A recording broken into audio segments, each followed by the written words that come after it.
Good evening, and welcome to our inaugural week of virtual events in honor of the Congressional Black Caucus. I am William Burnett, an alumnus of the illustrious Clark Atlanta University and the social chair of the Omicron Lambda Alpha chapter of Alpha Phi Alpha Fraternity Incorporated. This chapter is affectionately known as OLA. Tonight, I have the pleasure of introducing the moderator for tonight's event, Fighting for HBCUs. The moderator will be none other than OLA's chapter president, Gianni Clarkson. For the past 10 years, Gianni Clarkson has been helping to shape young minds into the leaders of the future. Clarkson is a chemist in the classroom, converting ungenerous personalities into individuals of great work. Programs he has pioneered in District of Columbia public schools and public charter schools have boosted test scores across the district and helped guide students to college and beyond. Additionally, Clarkson holds a title that no one in the world of education can claim. He has been selected as a Ford's Theater National Oratory Fellow for the past 5 years and is the only one of color. The Oratory Fellows program gives social studies teachers the opportunity to teach social advocacy through the power of oratory and history. Clarkson has presented on various occasions on behalf of Ford's Theater, discussing police brutality and gun violence, and is highly respected amongst his peers. Clarkson has also won the Ford's Theater Lincoln Lead Teacher Award for his work with youth and social activism. In the summer of 2018, Clarkson took on a unique and personal project where he decided to explore the stories of unsung African Americans. The History in a Minute with Mr. C web series gave him a chance to teach students and some adults about important historical figures that are not covered in traditional history books. When not leading students in the classroom, Clarkson is an active member of the DC community, participating in various community service events with OLA, where of course he currently serves as the chapter president. From feeding the homeless at Ashbury United Methodist Church and Central Union Mission, to volunteering as a youth mentor at Paul Charter School, Clarkson believes that community service is the debt you pay for the life that you live on this earth.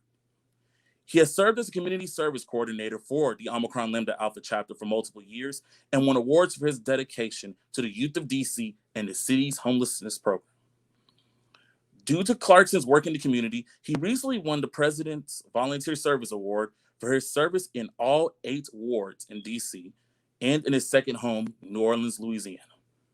Clarkson also won Dillard University's Top 40 Under 40 Alumni Award this year. No matter where Clarkson is in the world, he always carries the pride of his alma mater, Dillard University, with him in everything he does. He loves his university. It is not afraid to show it. Ladies and gentlemen, Gianni Clarkson. Hey, good evening, brother, and thank you so much for that amazing intro.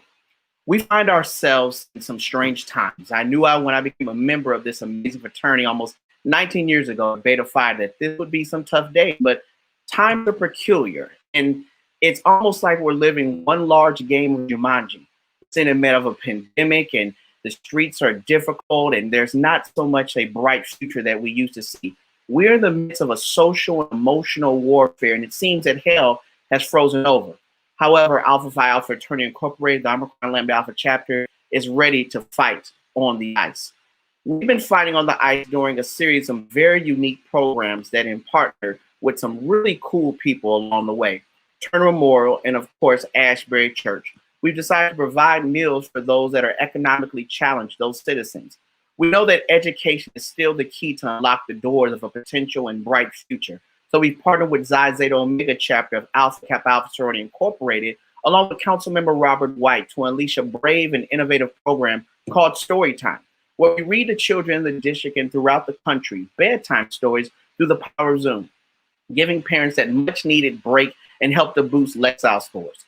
We were also able to have some fun along the way and host a program called Dinner and a Movie, which gave a fun alternative to streaming services, along with showing the work of some award-winning independent directors. The films discuss issues such as mental health, in addition to, of course, the civil rights movement. We are not afraid of what may come as OLA because together we understand the challenges and we're ready to step up. Hell may have frozen over, but we remain the trendsetters, the innovators, the noble, the true, and the courageous in the district and in our dear A5A. Well, this year we will kick off our virtual CBC week with a topic that's near and dear to my heart, HBCUs. Now, they say that, of course, the blacker the college, the sweeter the knowledge. But has something potentially gone wrong inside of the vineyard of something that we hold dear? Our panelists seem to disagree. And I love the fact they disagree because we know the value of HBCUs. Let me introduce our panel. Dr. Kevin James serves as the 19th president of Morris Brown College, a historically Black college located in Atlanta, Georgia. In his role, he leads as a CEO and is responsible for leadership and management of all aspects of college operations and responsible for the development and execution of the vision and strategic direction for the college in connection with the board of trustees. In his nearly 21-year career as a higher education administrator, executive business leader, and motivational speaker, Dr. Kevin James is committing to improving his community through education and empowerment. He served in various executive level roles, both for profit and nonprofit colleges. And additionally, Dr. James has served as the interim CEO of 100 Black Men of America, on the board of directors for Girls Inc., and serves as on the board of directors for Safe American Foundation, as well as the University of South Florida Advisory Board. Dr. James attended South Carolina State University, and he earned his bachelor's in communication disorder, social sciences from Winthrop University, a master's degree in business management, leadership, and organizational effectiveness from Troy State, and a doctor of education in higher education from Nova Southeastern University. Dr. James is a proud member of Omega Psi Phi Incorporated. Please welcome Dr. James. Dr. James, how are you this evening? I'm doing just fine. Thank you for having me tonight. Hey, thank you so much for joining us. Next, we will be joined by a woman who is, we'll just call her the first of everything, one Dr. Rosalind Clark Artis. So Dr. Rosalind Clark was unanimously appointed the 14th president of Benedict College. Now, she is the first female president in the 147 years history of the college, which was founded by, of course, in 1870. Dr. Artis came to Benedict College from Florida Memorial University, where she served for 4 years as the 13th president, and once again was the first female president in that university, 138 history. Among her many achievements, the significant technology enhancements on the college campus, new facility construction, innovative partnerships. She also increased national exposure and an unprecedented resource development for the Institute in STEM, cybersecurity, and social justice. Dr. Artis is a graduate of Vanderbilt University, where she earned a doctorate in higher education leadership and policy. She also holds a JD from Western Virginia University College of Law, and her Bachelor of Arts degree is in political science from the sister HBCU, West Virginia State University. Dr. Artis also holds a certificate of fundraising management from Indiana University and a certificate of mastery in prior learning assessment from DePaul University. Nationally, Dr. Artis is a member of the President's Advisory Board for Title III Administrators and the Educational Testing Service President Advisory Council. She's also a member of the Board of Directors of the Council of Independent College and the American Council on Education. A prolific public speaker, critical thinker, and fierce advocate for educational success, Dr. Artis has been recognized for her work locally and nationally and engages in mentoring, lecturing, and of course, strategic information. Dr. Artis is a member of Delta Sigma Theta Sorority Incorporated. Dr. Artis, good evening. Thank you so much for being with us. Good evening. It's my pleasure to join you. Awesome. Thank you, thank you, thank you. Next, Dr. George T. French, JD, PhD, has served as the 5th president of Clark Atlanta University. Prior to his unanimous election to serve at the helm of CAU, French served as a president of Miles College from 2005 to 2019. Now, currently, Dr. French is serving as a 3rd term on the Southern Association of Colleges and Schools Board of Trustees. Currently, he also serves as the chair, council of president of the Atlanta University Center, which includes Morehouse, Spelman, and the Morehouse School of Medicine, Clark, Atlanta. He also is the chair of the Council of Presidents, the Southern Intercollegiate Conference, Athletic Conference, secretary of members of presidents, the chair of accreditations for UNCF, vice chair of board of directors, National Association for Equal Opportunity in Higher Education, and co-founder of Higher Education Leader Foundation. A native of Louisville, Kentucky, so that means that he's an amazing person because my dad's a native of Louisville, Kentucky. Dr. French earned a Bachelor of Arts in Political Science with an emphasis in policy analysis from the University of Louisville.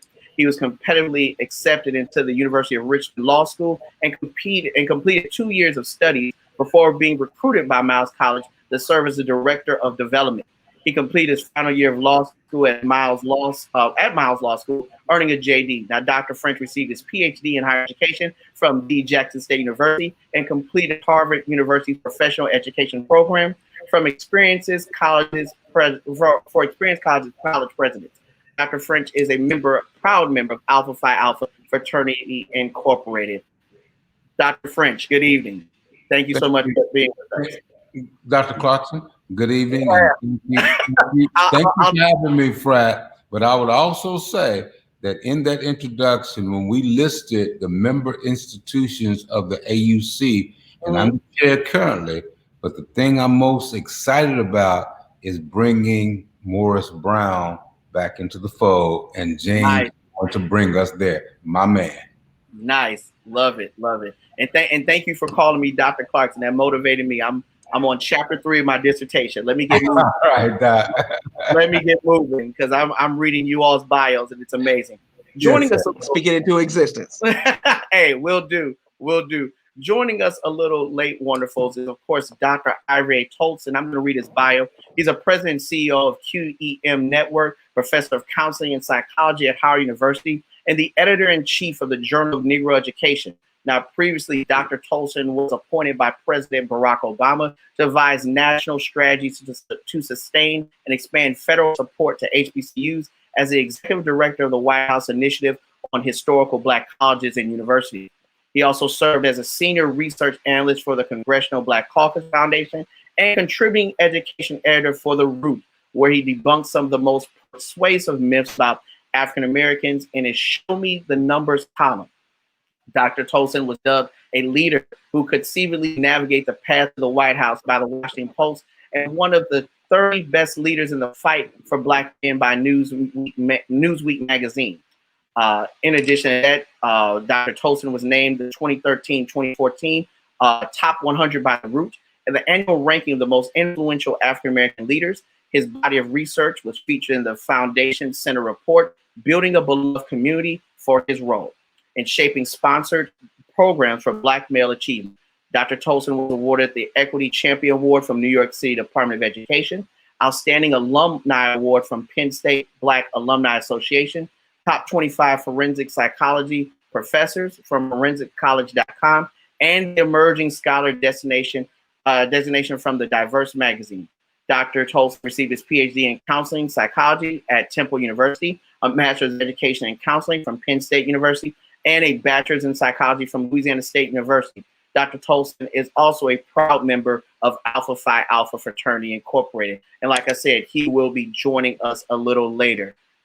To our panel, thank you so much. I am so happy that you all are here. And also it's extremely humbling because I'm thinking my LinkedIn looks good.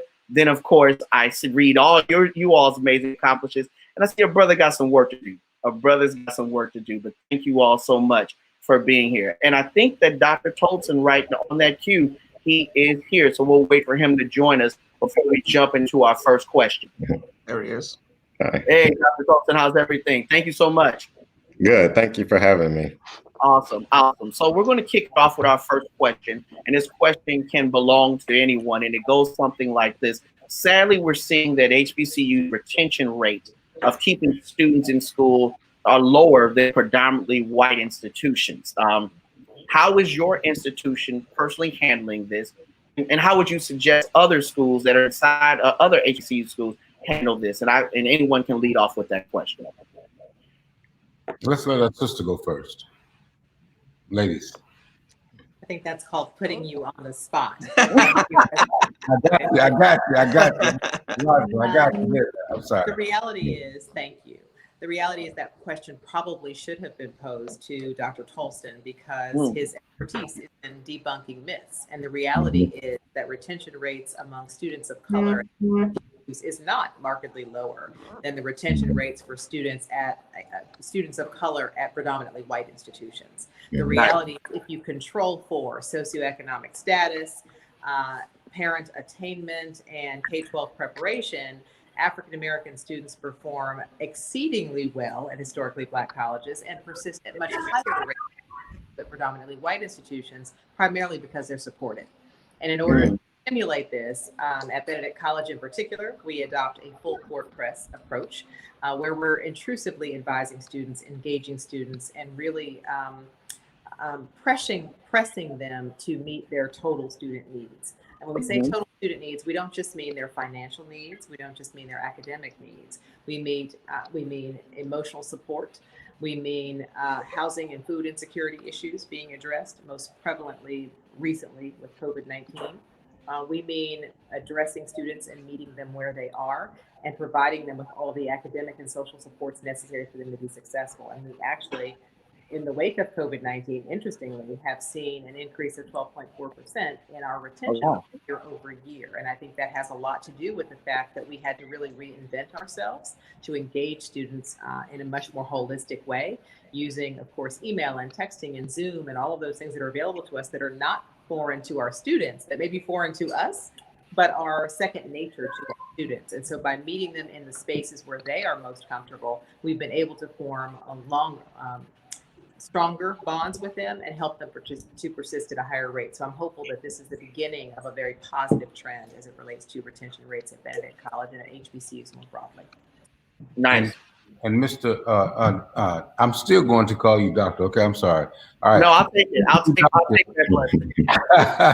Mr. Clarkson, I echo the sentiments of my colleague, Rosalind Artis, who is without a doubt one of the most accomplished presidents, not within the HBCU sphere. And I think a lot of times we disaggregate and compare HBCUs versus PWIs. But when you see HBCU presidents perform, the first thing that I'm reminded of is that several years ago, and Rosalind, you were here when our friend at Wiley College, Dr. Strickland, was stepping down.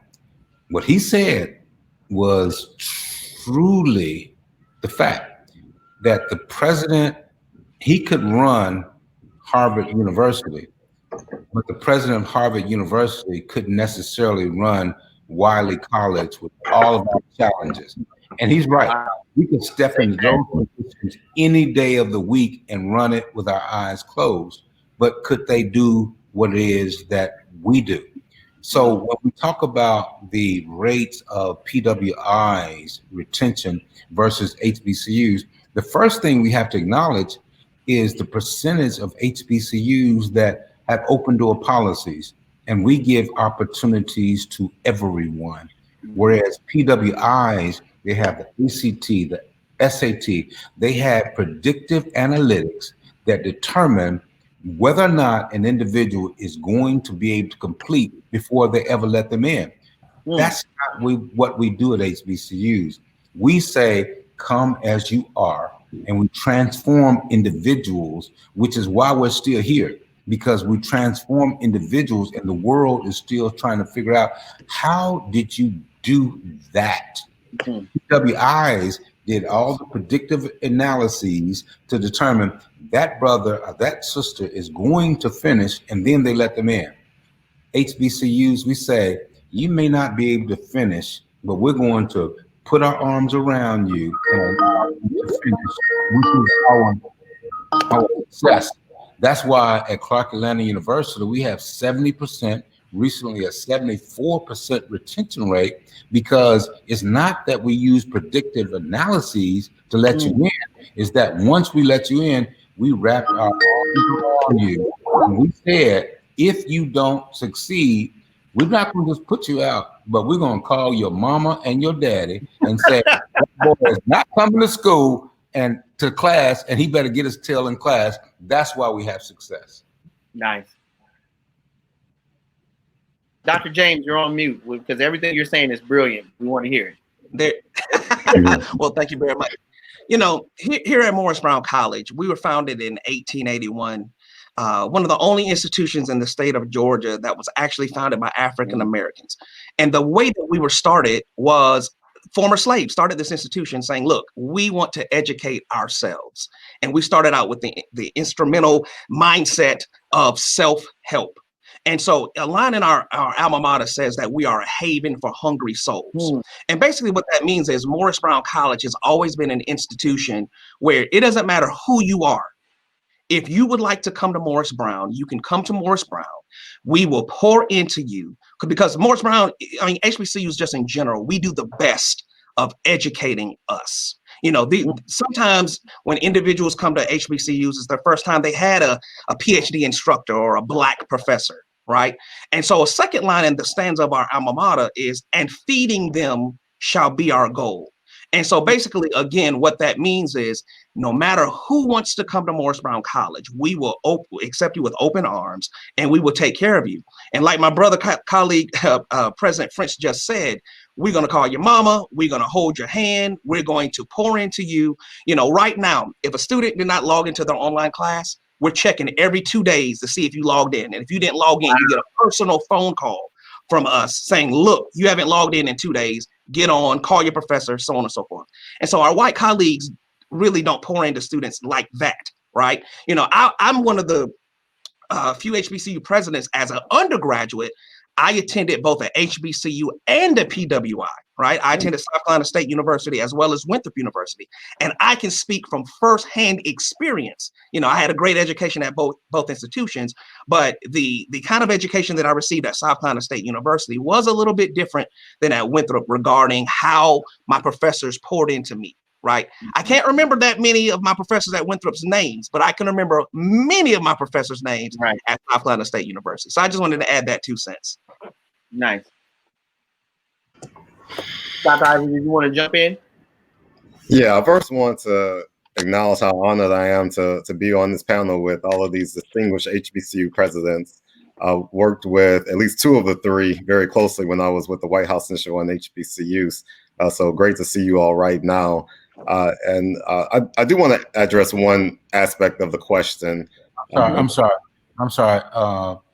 Brother Clarkson. Yes. Tolson, Dr. Tolson has been so humble. He worked with us.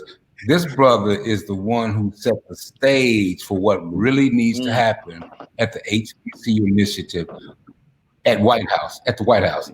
He set the stage. He came in doing real work. We see you, brother. I just want to thank you. Okay? Thank you. I appreciate that, President. Appreciate it.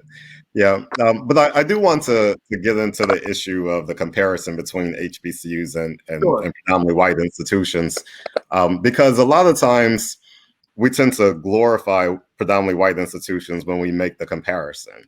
Like when we talk about Harvard as a predominantly white institution, that is a little deceptive because, Harvard isn't a PWI, it's an Ivy League, one of 8 of them. It's a research one of 115 of them. It's a national university, one of 310 of them. And it's also literally not a predominantly white institution because it's only 42% white. Now, when you think of the about 3,500 4-year institutions in the United States, only 300 of them are national universities. That means when you think about a state like Louisiana, the average PWI isn't LSU or Tulane, it's McNeese State University. When you think about Ohio, it's not Ohio State, it's Youngstown. So for every national PWI that we uphold as the comparison point for HBCUs, it's a good 10 others that are not household names, and they actually have similar metrics as a lot of the HBCUs that we compare them to.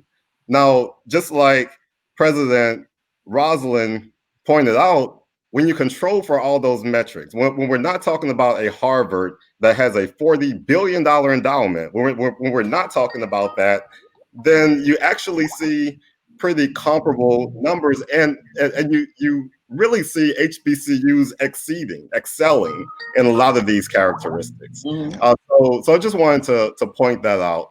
When we talk about HBCU versus PWI, we have to be very clear in what we mean and what we're comparing, and make sure that we're not giving PWIs more credit than they deserve, because they certainly don't deserve that. Nice. I appreciate that. Dr. James, you said something that brought a flashback, because I remember my freshman year, I was too busy being a freshman to realize I was a freshman student. And I had Dr. Hyatt call my mom and say, hey, you know, Gianni up here skipping class. And that let me know that to have that boldness to do that, talked about the family atmosphere. And I think that's something that cannot be overlooked. And I appreciate you bringing that up, because that's very, very important. So we're living in a amazing boom of the digital university, right? Where school is online and you could go to school for half the cost, and it's less stress for today's student. In this pandemic, it also provides a safer environment. How do HBCUs combat this? Because I know that it's the culture, and being on the yard is a selling point. So how do you counter that? Or is it something that you feel like we have another option we can attract today's student with? Well, one thing I want to say, I'll jump in on this one, is it depends on what college or university you're talking to. There's several institutions that they have not lowered their tuition just because we're 100% online due to COVID-19. So it depends on the institution. And the premise behind that is lower costs. If you cut the costs, basically what you're saying is you're cutting the services and you're cutting the effectiveness of the education. And so here at Morris Brown, we said that we don't want to diminish our service and our academic rigor and or quality. We want to actually improve upon it during this pandemic, right? So what we did here at Morris Brown is we got a new learning management system to be able to have more effectiveness for our online classes. And we hired a new executive director for online learning to really bring us up to speed, because of course, Morris Brown, we're coming out of a ditch, you know, as we're working on our accreditation. And so now is a perfect time for us to take advantage of the pandemic, never let a good crisis go to waste, right? And take our online programs to the next level. And so right now I'm already looking into the future to say, okay, are we going to bring our kids back in January? But nevertheless, no matter if we bring them back or continue online, you know, we want the quality of education while we're working on our accreditation, of course, because there's so many eyes on us right now as we're working through this process. You know, there could be a high quality. And so, you know, it just depends on what college you're talking to regarding the cutting of the cost and that kind of thing. Sure. So Brother Clarkson, let me weigh in on that as well. Please do. I think the latter half of the question was a little bit, it raised my antennas. And as a Juris Doctorate, as my colleague, Dr. Artis is as well, it says provides a safer environment. There it is. Listen, there it is. We always, as African Americans, we've always had safe environments for our learning. Let's be real about it. Everybody on this call was shocked when we found out the race of the gentleman who was the shooter. Remember the shooter who was in Washington, D.C., the sniper? Oh, like, you taking us back, French?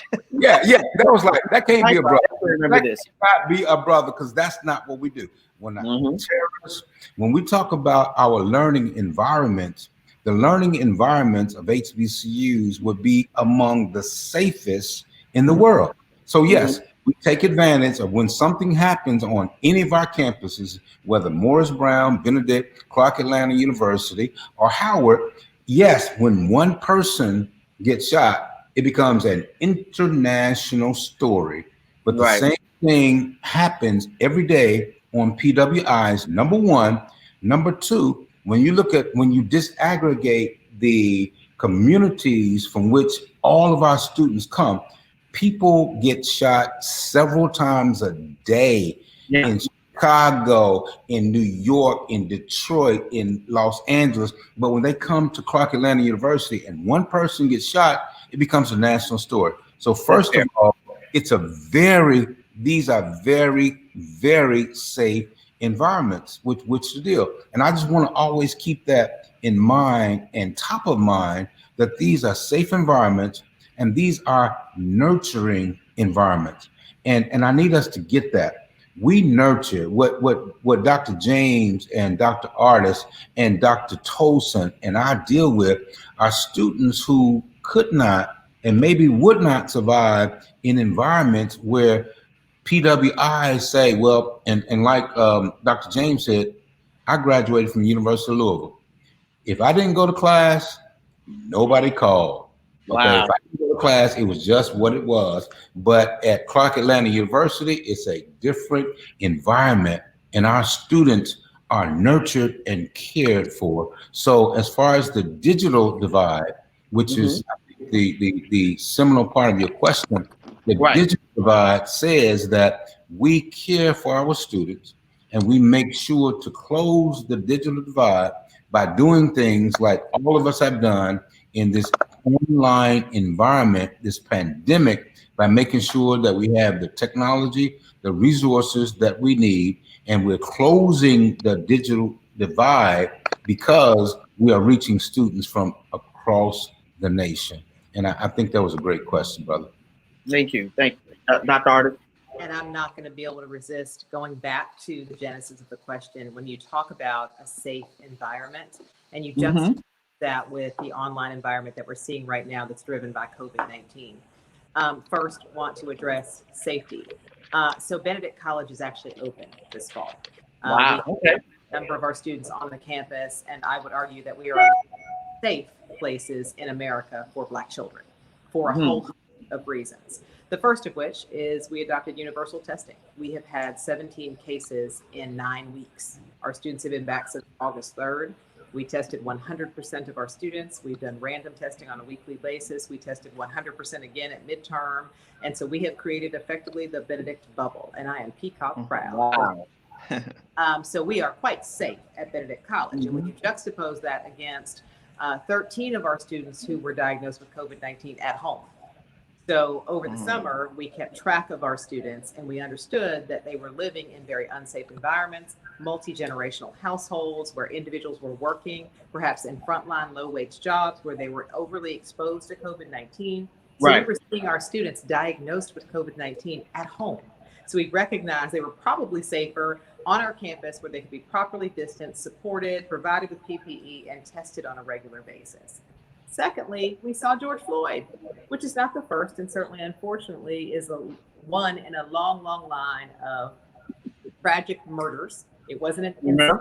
It wasn't a thing. It was a murder that was videotaped for all the world to see. The reality is kids of color have been under siege. Yes, we do have shootings in certain neighborhoods, low wealth neighborhoods, et cetera, as President French mentioned. But the reality is Black children are under siege and they always have been. And the safe havens for those children have been the campuses of historically Black colleges and universities. So as our students sought ways to grapple with the violence of this summer, not just George Floyd, Breonna, let's not forget her, say her name. Let's not forget Aubrey. Nobody said a peep when Ahmaud Aubrey was gunned down, like he was being hunted like an animal, right?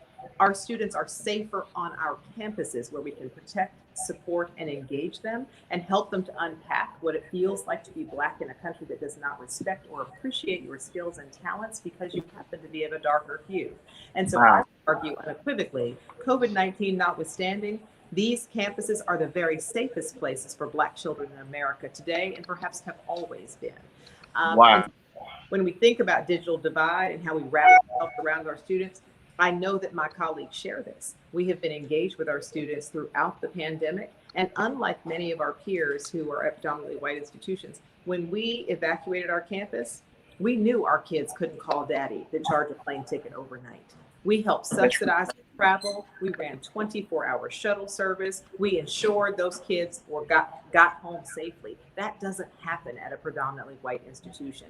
We stayed in touch with them. We provided more food subsidies than the South Carolina Department of Human Services during students. So when you talk about safe, we are the epitome of a safe place, socially, emotionally, physically, and spiritually. Our young people are at home on the campuses of historically Black colleges. Absolutely. And Brother Clarkson, if I could add to what my colleague just said, part of the issue is that we are often viewed as HBCUs in being monolithic in character. We are not. So my sister in South Carolina has to make decisions that are independent and not based on the same data as Atlanta. So when we decided not to go back on campus because 97% of our students will be coming from the top 5 hotspots in the country, and they were going to interact with the community and city of Atlanta. That makes a difference. Yeah. So when we have conversations of why did this school do this versus this, we have different characters. We are not monolithic. So if I'm in Atlanta, I have to make a decision that's different than my colleague, Dr. Artis, at our institution in South Carolina. Yeah. It's funny that you said that because I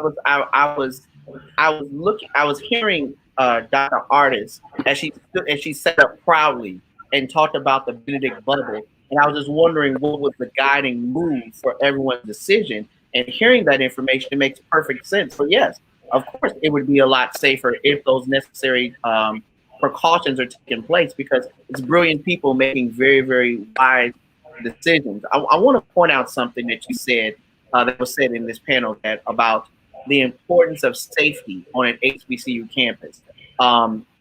Full transparency, I came from Dillard University. From Detroit, Michigan to Dillard. And I remember the time that my mom and dad would call me and they're like, "Where are you?" Like, I'm walking around. And they're going, no, that's not what we do. That's not the world that you live in. I never not felt safe. And I think that's the home feeling of that every day is homecoming at an HBCU. And I think that's one of the greatest features and qualities of the product and everything. So we're seeing something that's very unique. And I want to ask you all, is it a trend or is it the new normal?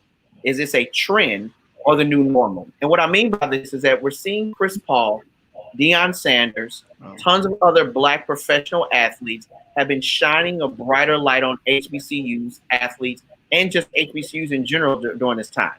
Is this a passing fad or is this here to stay?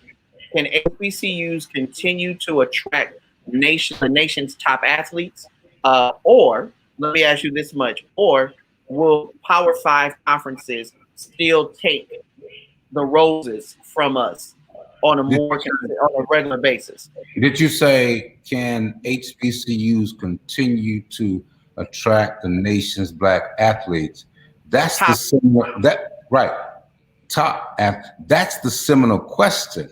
Right. When you go back to post, and again, my counselor on this call, post segregation, okay, the point was that the top athletes were all at HBCUs. And then we opened it to our athletes being able to go to PWIs, and now our athletes go to PWIs. But the question really would be, what if they all, not even all, what if a preponderance of those athletes stayed at HBCUs? If we receive those CBS, those ESPN's contract, what would that mean for HBCUs? That means that no one could compete with us. And I said this 10 years ago. That's why I jumped in on this one, because I said it 10, 15 years ago. If Black athletes decide to go to HBCUs, return to HBCUs, which is where they were before they opened the floodgates, then we'd have all the money that we would need. Trust me. Right.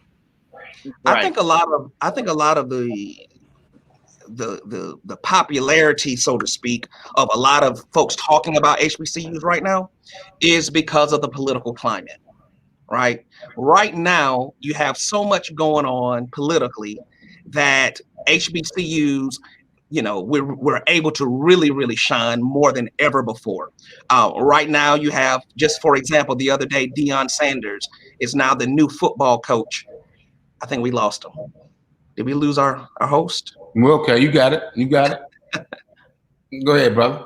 Okay, I'll keep going. You're the Well, new host. Deion Sanders. Yeah, thank you, man. Deion Sanders is the new, football coach at Jackson State University. Now, what does that mean for Jackson State University? What does that mean for that program, right? They're already recruiting the top football players in the country already, and he's only been there less than a week, right? What is that going to do for the amount of dollars that institution is able to raise? What is that going to do for the facilities, the upgraded facilities, the upgraded everything, right? The budgets, just the finances.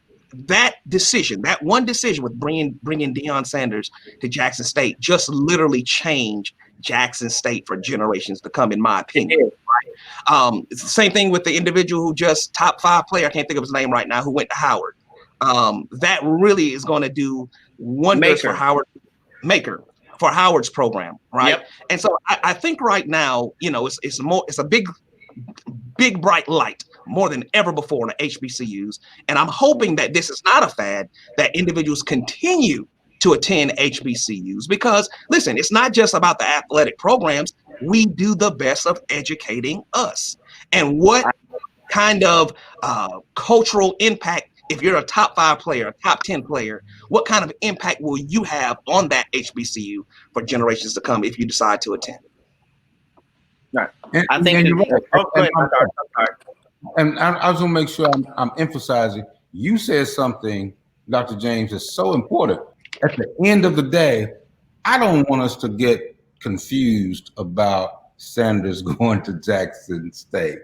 At the end of the day, we have produced scholars for over centuries, okay? That's what we do.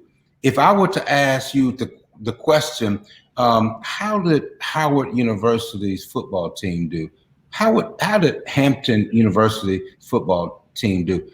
They don't fare well because they're not focused on athletics. They're focused on academics. And we produce scholars. We've done it. Regardless of what Deion does at Jackson State, we're going to be who we are. And while we might do well in athletics, guys, what we do every May is have 200, 300, 400, 500 scholars to march across that stage, which really has made an impact for centuries now. That's what we do. So I'm excited about Deion, but that really has not been our hallmark as HBCUs that excel. We graduate folks and we make a difference in the world. Rosalind, what do you think? So I'm with you, George, always.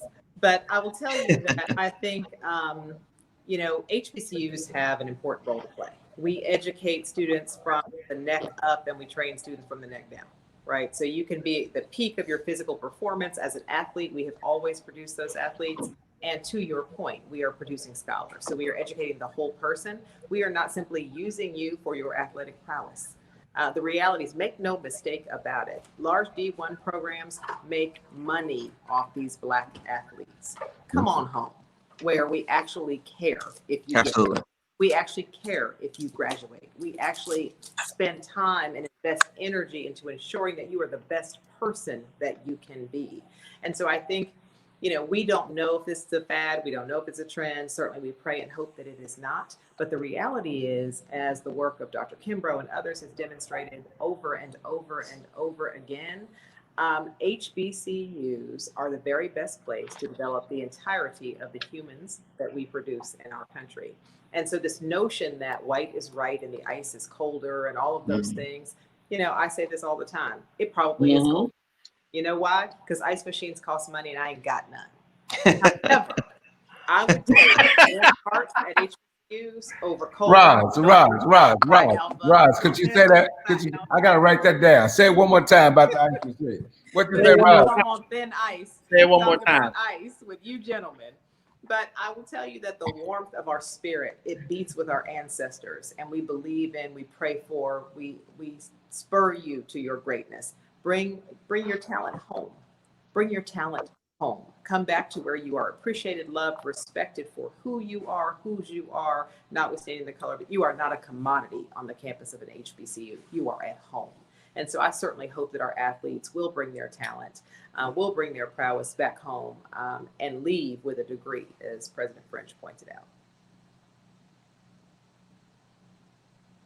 And I think James is our host again, because I think our host has dropped off for a moment. So, Dr. James, where are we going now? I don't know. Hey, I can always talk about Morris Brown College. Morris Brown College. Well, I was come back 20 years after losing our accreditation. Just like that. Because I thought you were going to. Hey, you don't want me to host it, turn this into an NBC show. Is he there? No. So what's going on in Morris Brown, brother? I saw a bit of a roll call while we were all talking. Certainly, I saw Clark Atlanta, the illustrious Clark Atlanta. I saw a shout out.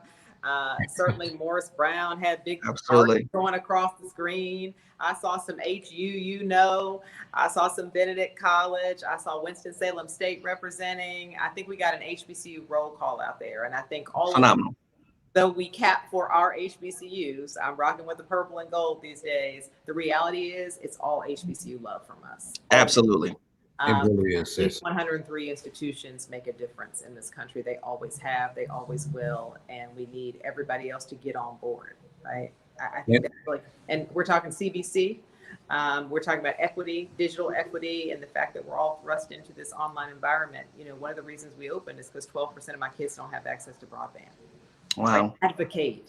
Kids in rural South Carolina don't have access to broadband or internet access. And so those kids would have simply been excluded if we weren't able to open our doors. And so I certainly urge everybody watching to advocate for broadband in a lot of these underserved areas. I know both of you have students on your campuses, I'm sure, who are in underserved areas, who have had hotspots and go to Starbucks and all sorts of stuff to get online to go to class. So as we continue to wrestle with COVID-19, digital equity is going to be among the most important issues that HBCUs will wrestle with the students that we see. Yeah.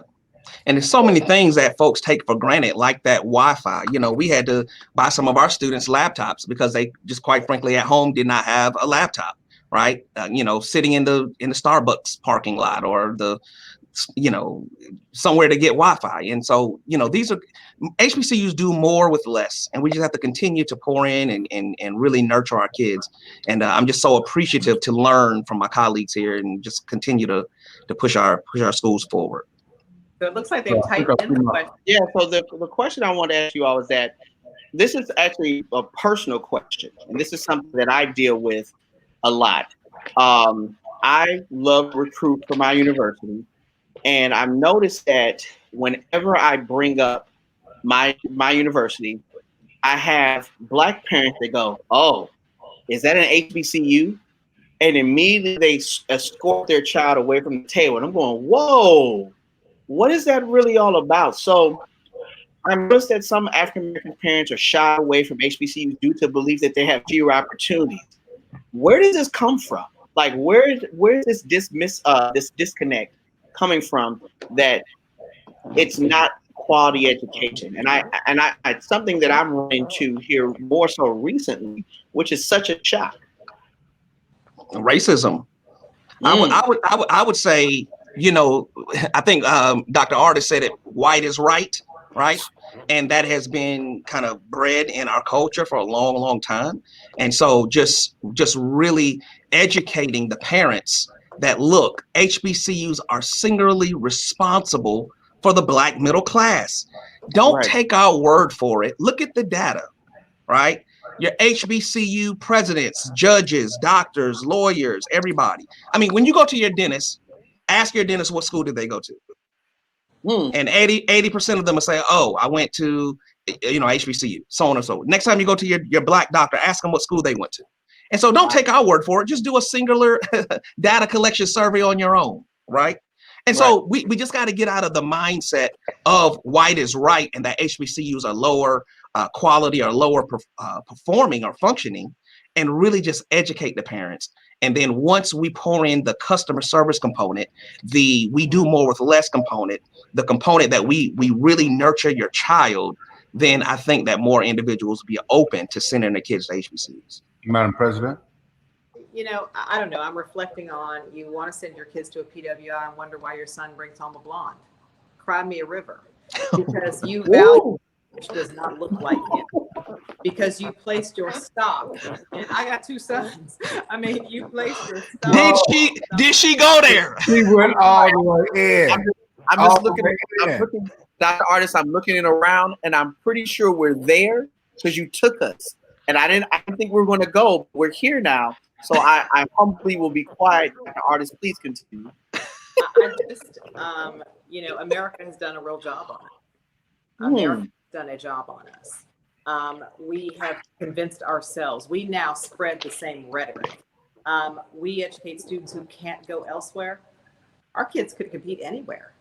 They choose to be at HBCUs because of the other supports that they get, because they don't have to worry about fitting in, because they get to focus on their studies, focus on their disciplines without having to figure out whether they're going to get into the right club or organization, or whether they're going to be able to get into Starbucks later on that afternoon. I just think the pressure that we place on our children to fit in, it's a square peg in a round hole. And that doesn't mean that all Black children need to go to HBCUs. That's not at all the case. The reality is college choice is such a unique and personal and individual decision. But for those students who need to develop a holistic sense of who they are as African Americans or as people of color, Black and brown children in a country that has devalued their very lives, their existence, where they cannot walk down the street in peace, where they cannot walk into a Starbucks in peace, where they can't jog in peace, where they can't eat a bowl of ice cream in their own home, why would you send your children somewhere they are not welcome? We send our own children, those people that we made and we hold so dear, into an environment where they are unwelcome, and then wonder why they come back to us broken. Look, as Black people, we've been broke, but not broken. We are the most resilient and overwhelming and empowered people on the planet. We have survived slavery, we have survived Reconstruction, we have survived Jim Crow, and yet you send your kids into war every day instead of sending them to an environment where they're loved, supported, and appreciated. As parents, we have to do better than to adopt those narratives that suggest that just because, again, that ice is colder, that white is right, that our students are going to get a better education. I don't know, what is it we're trying to teach them? To marry the colonizer and live in a white world? Or are we trying to teach them to be holistically sound and safe and healthy? I guess we have some choices to make as a people, right? And Madam President, I totally agree with everything you said. And the colonizer attitude is very important. And when we make policies in Washington, D.C., and we look at graduation rates, which disproportionately would indicate that those who attend HBCUs will not graduate. The problem is, and I serve a 3-term on SAC's COC Board of Trustees and 2 terms on the SICI congressionally appointed, who actually accredits SACs and all the regional creditors. Here's one of the problems.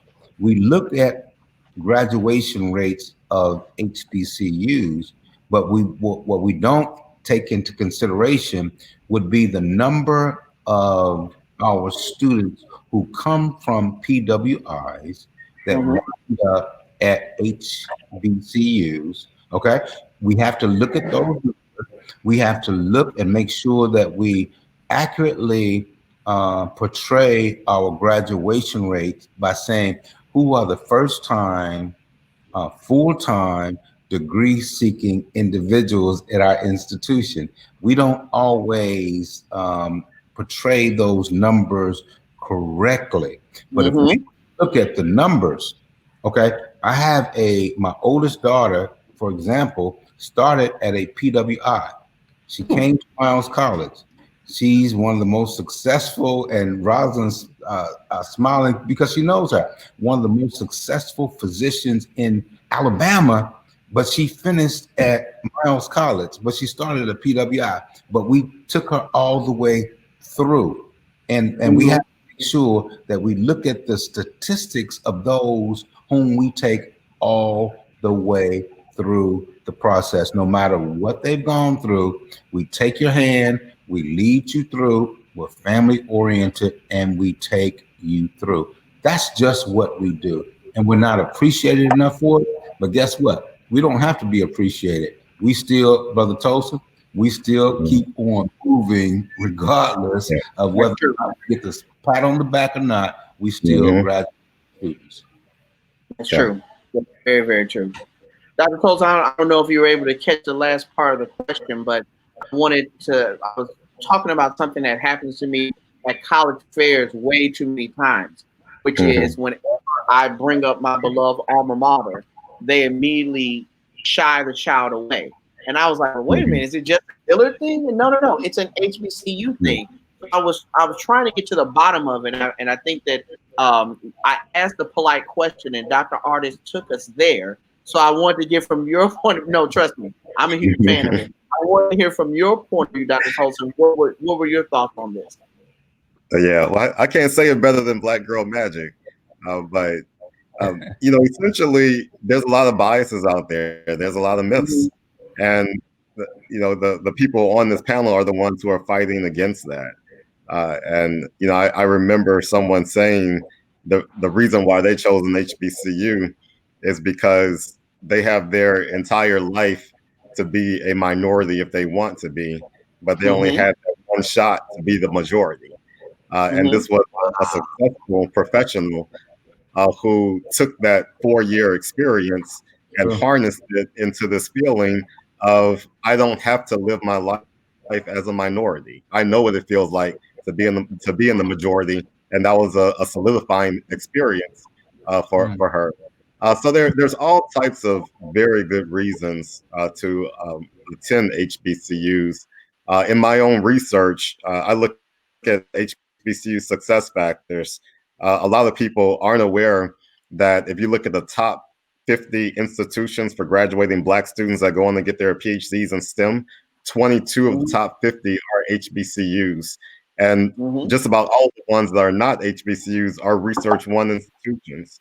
So HBCUs across the gambit, from teaching institutions to master's degree granting institutions, they all have this unifying experience of excellence, graduating students that go on to do things that would have been unimaginable for them if they went somewhere else. Right. So I thank you so much. I really appreciate you all's response. We got a great question from Eric, and Eric, thank you so much. I'll read this. It says, what do our institutions have to do better to communicate our stories and successes to bring more of our students home and garner more support from philanthropists? It's a really great question. Anyone can jump in with that one. Tell our story. The first thing that someone who gave me a substantial gift, an alum who gave me a substantial gift, said to me when I first got to Morris Brown was, thank you for asking. Thank you for reaching out to me and asking me for a gift. And she turned around and wrote me a check for $50,000. And I was so appreciative of it. And, you know, we have to do a better job of telling our story, the reason for what these gifts are going for. How are you going to save your institution? How are you going to better your institution? You know, and just take it from there. You know, it's so much data that shows that folks are just not asked enough. Right. And so at Morris Brown College, I am doing the best that I can. We just bought a new technology system where we want to bring more alumni back into the fold, right, as we restore our institution. And so we just have to do a better job of telling our story. And we have to do a better job of getting folks to leave something on the altar when they come home. Don't just come home to homecoming. You when you go to church, do you leave church and not leave something on the altar? Right. Leave something for the building fund. Very good. Yeah. So, you know, we just have to do a better job of that. Yeah. So I would agree with that. But, you know, since we're there, right? Honest family conversation. I think what we have to stop doing is trashing HBCUs. Yeah. Right? We have to stop allowing people to hijack our narrative and say, well, you know, at HBCU, you got to stand in line all day. I mean, Yeah. Financial aid. HBCUs, because you create negative perceptions. It may be joking, like we may be in the family, right, telling jokes, but that narrative moves. And so our students get upset with us. I don't care if it's the cafeteria, I don't care if it's, they put it on social media, put it on blast, right? Listen, I say to my students all the time, I hear you, I see you. My email address is rosalind.artis@benedict.edu. You don't need to put me on blast to talk to me about the cafeteria. You can shoot me an email and respond, right? We have to stop dragging our institutions. It's not funny. It is counterproductive. It impacts the stock value of your degree, right? So everything, if Benedict is bad, what does that say about you when you've got a Benedict degree hanging on your wall? So we have to be careful to protect the legacies, the histories, the reputations of our institutions. I'm not suggesting we keep secrets. I'm telling you there's a decent and an order way to express yourself if you have an experience that you're not happy about. And so it's important that we be that we facilitate meaningful conversations, that our students know they're seen and heard, and that we break this cycle of constantly, quote, hanging our dirty laundry for all the world to see. You are buying into a majority view when you constantly tear down HBCUs, even if it's for something as simple as the food served in the cafeteria. So fiercely guard our legacy, protect this house. Do not speak negativity over the lives of these institutions, right? We have to speak life to these institutions for them to live. Don't be brokenhearted when our institutions go down if you have not done your part to lift them up. And so I think it's important that we be honest about that. Rosalind, let me back you up 100% on that. I've spoken within the last week to 3 alumni chapters to say, let's break it down. Let's not be so academician style that I can't just talk to you. I said, let me tell you what happened when I was the only boy with 4 sisters. All of us are successful in our own rights, but that had to do with the fact that my mother told us what goes on in our house stays in our house. Yeah. There's crap going on in every house in this neighborhood, but you don't go out and talk about what goes on in our house. And I'm telling you, that's an issue that we all have to deal. And if any of us are foolish enough, are naive enough to think that we don't have issues at all HBCUs, but some of our HBCUs have captured this culture, and they understand that if we have problems in the cafeteria, in financial aid, we're going to go to financial aid, president, student affairs, and deal with it. We're not going on social media. Some of us don't get it. And those of us who don't get it, Rosalind just said it, you devalue your own degree while you're on social media, dogging out your institution while people are laughing at you, but not talking about their institution, but they have the same exact issues going on at their colleges and universities, but they have a code. They have a code that says, but we're not going to air our dirty laundry. We'll deal with it, but we're not going to put it on social media. And until we get that, some of us are not going to progress as quickly as others, for sure. I agree. I definitely agree. Anyone else? We have time for one more question. So if you are in the chat room and would like to ask a question, we'll definitely take that. Here we go. We got a question for the panel. Can you explain the low support from an alumni of HBCUs in general? How and why is that happening? Uh-oh. Rosalind, that was to you. Rosalind. Yeah.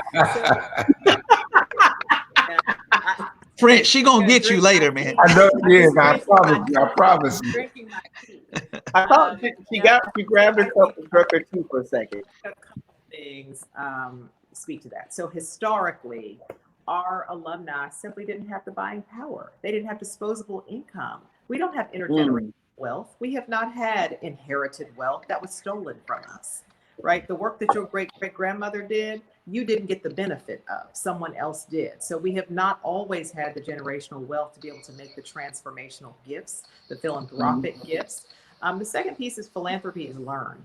So think about the institutions that support and sustain the Black community, the church, right? You had your little quarters that you took with you to Sunday school and you put in the basket. We're not sending our kids to Sunday school. That's where they learn philanthropy is early when they're children to drop something in that basket, right? Now we have students and young people who say, I'm spiritual, not religious, right? I don't really believe in tithing. So it's those breakdowns in our culture and our history that have challenged the philanthropic base of our institutions. And third, I think we have to be really careful about suggesting that alumni are not giving. So at Benedict, we're very fortunate. Our alumni have hit the $1 million mark for 5 years straight. And we're talking about 17,000 people with an 18% alumni participation rate. So if 18% of my 17,000 alums can raise $1 million a year, what if we could increase that number to 25%?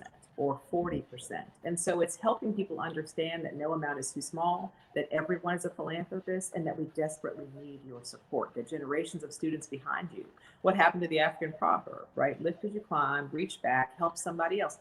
Very few of us, I'm an HBCU graduate, got a scholarship because somebody gave. I was a coal miner's daughter, a first generation college student. I was in the military trying to pay for my college. I was headed to the military.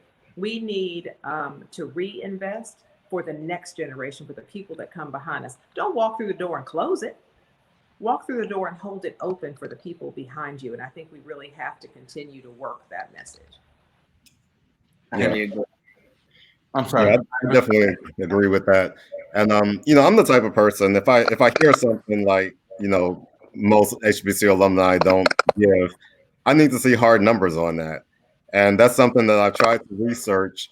And, you know, my research is inconclusive on that. I can't say that HBCUs on average don't give more. In fact, there's some metrics that show that if you just look at as a percentage of the number of students who graduate, you actually have as much, if not more, HBCU support. We also have to not define support in Eurocentric terms. If all we're doing is looking at money and not looking at in kind, we're not looking at showing up, we're not looking at the type of emotional support they give to the students there, then we're in this narrow capitalistic lens of looking at support. So we have to give our institutions enough credit to give them the benefit of the doubt and to build on our strengths and not you know, just perpetuate something that isn't really based on a hard number of facts. And Brother Clarkson, I would agree with Ivory for sure, because what I've looked, and I've done research as well, and what the patterns of giving and organizational behavior make a difference. HBCUs, what we found effective would be to have a Charlotte chapter, a Detroit chapter, a Washington chapter, and have chapters who give. Okay, whereas the PWIs, they don't always emphasize chapters. So you have individuals who send in checks. So last week when I received a check from Charlotte chapter for $10,000, that's one check. But the point is, there were 300 individuals who contributed to that $10,000, but they didn't send us those names. So what I say to my chapters now, don't just send me a check, but disaggregate the numbers of these checks. When I go to churches and receive $5,000 gifts, I say that's $5,000 is great, but you had 100 members who were part of this congregation who gave, but I don't have their names. So they not disaggregated to be part of a percentage. So now we have to disaggregate those checks to give me those names and those numbers, because like Avery said, it's not necessarily that it's conclusively correct in what and who would be giving. Nice. One last thing I want to just add regarding Morris Brown College. You know, we have held on by a thread for 18, 19 years without our accreditation. And people ask me on a daily basis, how in the world has Morris Brown College been able to survive 18, 19 years without accreditation? And my answer is threefold: God, the AME Church, and the alumni. And our alumni, this year we raised $1 million, right? And we're not accredited right now. And our goal is to do that again this year. And so I cannot thank my alumni enough for their giving and holding on to dear old Morris Brown College as we're working to restore this institution. And so we're going to have a virtual homecoming October 24th, and we're going to try to raise a significant amount of money virtually through our alumni base, right? And so our alumni, I love my alumni. They continue to give. We just want to continue to pour into our alumni and just show them what we're doing here at Morris Brown in our restoration of the school, so we can double the number of folks who give to us. Nice, nice. Well, I think unfortunately that concludes our evening. Dr. James, Dr. French, Dr. Colton, the amazing Dr. Artist, thank you so much.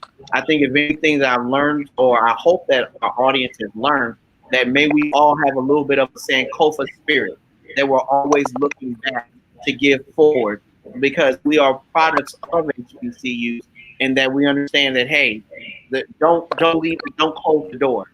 Leave it open. Make sure that you're giving something back and you're contributing to these wonderful places, and that it's bigger than homecoming. We're all collectively bigger than homecoming. So I want to thank you all so much for that. Dr. James, Dr. Artist, Dr. Tolson, thank you. And I really appreciate the time that we have spent this evening. All right. Thank you for having us. Thank you. Thank you. Enjoyed you, brothers. Good to see you. Thank you. Ivory, stay For Good to see you. Good to see you, Rosalind. Take care. For those of you all that are interested in more activities that we're doing during this virtual CBC week, part of Alpha Phi Alpha Fraternity Incorporated, the Omicron Lambda Alpha chapter, please visit our website. You can visit our website at www.ola1906.org. Once again, that's www.ola1906.org. We know that the way the world is going, that voting is extremely important. We're voting in probably one of the most important elections of our lifetime. And if you're not registered to vote, you don't have enough information to vote, here's a website that I would love for you to check out. And it's going to pop up on your screen right now. That website is www.vote.org. Once again, www.vote.org. Get educated. Understand where you can vote, how to register to vote, because once again, your voice matters. I say this all the time, and this is recently a fun fact that I picked up, is that we need you all to be tiebreakers. You know that there were a dozen races over the past 2 decades that were either ended, political races that ended in a tie or were settled by just one vote. Your one vote could be the tiebreaker that you need on a local or state or national level. Please, please, please remember the importance of voting. Tomorrow, for virtual CBC week with OLA, we will be talking about fighting for the district. We have yet another amazing moderator and a great group of panels. Please register to find out additional information of what we're doing at OLA. Follow us on all social media platforms as well too.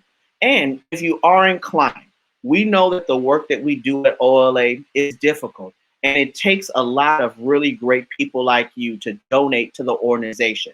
If you see the scrolling down at the bottom, we have a series of scholarship funds and programs that we do, and we can't do these things without funds. So please consider donating to our chapter via Cash App at $OLA85A, or of course you can donate directly through let's say Cash App, and also our PayPal account as well too, that you can find on our website. All right.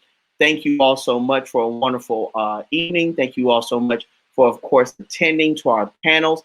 On behalf, of course, of OLA, I'm humbled. Oh, there, of course, is our link for virtual CBC week as well too. You can go to that link right there, as you see, OLA CBC week.eventbrite.com to register and see the great rest of panels that we have lined up. So on behalf, of course, of this amazing chapter, Alpha Phi Alpha Fraternity Incorporated, the Omicron Lambda Alpha chapter, where I humbly serve as the president, Gianni Clarkson. Have an amazing evening, and thank you so much for joining us. And we look forward to seeing you tomorrow night and throughout the week.